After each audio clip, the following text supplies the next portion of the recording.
Rasulullah Shallallahu Alaihi Wasallam bercerita tentang seorang laki-laki dari Bani Israel yang minta dipinjami 1000 dinar oleh seorang yang lain dari Bani Israel juga.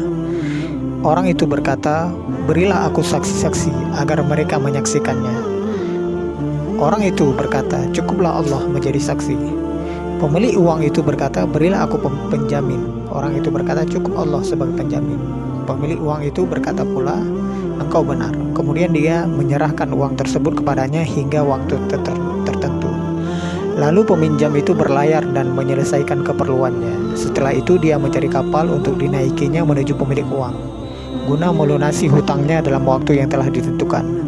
Namun dia tidak mendapatkan kapal, maka dia pun mengambil sepotong kayu dan melubanginya. Kemudian memasukkan uang 1000 dinar dan selembar surat kepada temannya. Lalu dia mengatur letaknya dan membawa kayu itu ke laut. Saya berkata, "Wahai Allah, sesungguhnya engkau mengetahui bahwa aku meminjam uang 1000 dinar dari si fulan.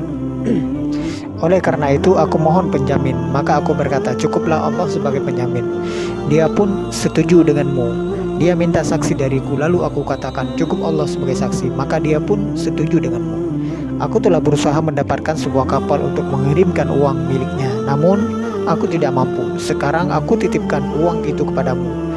Kemudian dia melemparkannya ke laut hingga terapung-apung di atasnya. Kemudian orang itu pergi, sementara dia mencari sebuah kapal untuk berlayar menuju negerinya. Orang yang meminjami uang keluar ke tepi laut untuk melihat, barangkali ada sebuah kapal datang membawa uangnya. Tiba-tiba datanglah sepotong kayu yang di dalamnya berisi uang, maka dia pun mengambilnya sebagai kayu bakar buat keluarganya. Ketika dia menggergajinya, ia menemukan uang dan surat. Tidak lama datang orang yang meminjam uang darinya.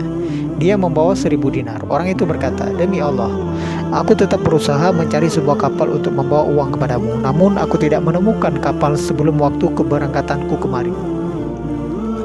Kemudian pemilik uang itu berkata, "Apakah kamu telah mengirimkan sesuatu kepadaku?" Peminjam uang itu berkata, "Kuberitahukan kepadamu bahwa aku tidak menemukan kapal sebelum waktu keberangkatanku kemari." Pemilik uang itu kemudian berkata, "Sesungguhnya Allah telah menyampaikan uangmu yang kamu kirimkan dari dalam sepotong kayu. Pergilah dengan uang 1000 dinar itu dengan benar." Hadis riwayat Bukhari.